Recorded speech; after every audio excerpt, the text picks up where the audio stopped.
ওকে আমি রাত নিশীথে অনেক কষ্ট করে পেয়েছি। এক সময় ওকে আমি কোলে করে নিয়ে আসমানে উঠেছি, খেলা করছি। আবার আসমান থেকে ছেড়ে দিয়ে আবার আমি নিচে এসে ধরেছি। ও এক সময় জিন সাধনা করত, এই বাড়িতে বসেই করত। আমি এখান দিয়ে যাচ্ছিলাম, ওর মধুর ডাকে আমি পাগল হয়ে ওর আশেক ছিলাম।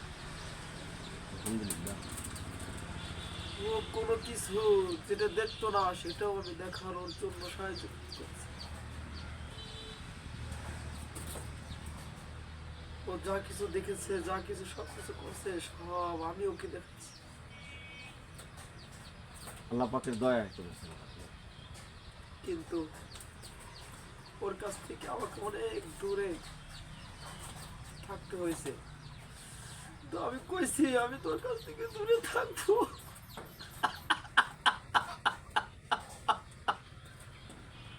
মহিলা সরে যাও।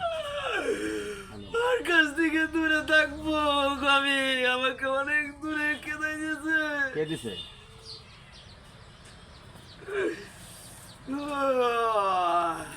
কিন্তু ওই কষ্টের সময় আমি আসতে বাধ্য। আমার অনেক কষ্টের মাধ্যমে ওর কাছে আমার আসা লাগে। কতগুলো পাড়ি দিয়ে আমার কাছে আসা লাগে। তাই আমি সিদ্ধান্ত করেছি ওকে নিয়ে যাবো। ওই সময়ের গদি রাস্তায় আমার গাড়িটা আছে। আচ্ছা আছে। তোরা আমাকে দেখতে চাস? তারা আমার আছে। আপনার প্রতি আমার শ্রদ্ধাবোধ আছে, ভালোবাসা আছে, সম্মান আছে। আমার কাছে অসংখ্য জিনেরা ইসলাম গ্রহণ করেছে। আমি জানি তোরা কি আমার আল্লাহর দেওয়া ক্ষমতা দেখতে চাস? না না, আল্লাহ পাক আপনার আরো মাকাম দান করুক, আমিন। হুজুরে পাক সমসিলা আপনাকে উচ্চ মাকাম দান করুক, আমিন। আমি আপনার সাথে আমি বাহাতে যাচ্ছি না, আপনার সাথে আমি অনুরোধ করছি, রিকোয়েস্ট করছি। তাহলে বিনয় ওকে করছি। কেন তোরা জ্বালাস?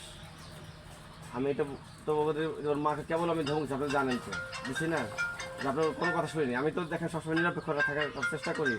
ওরা আমি অত্যন্ত ভালোবাসি, আপনি জানেন তো। পদ্মায় নিয়ে যাওয়ার চাইছিল কিছু জিনিস আমি ফ্রি ছিলাম, আপনি জানেন না, সেটা মানা করছি না। আমি যদি ইচ্ছে করি ওর পুরো বংশ ধরে আমি সব শেষ করে দিতে না পারি। না, অনুরোধ করছি।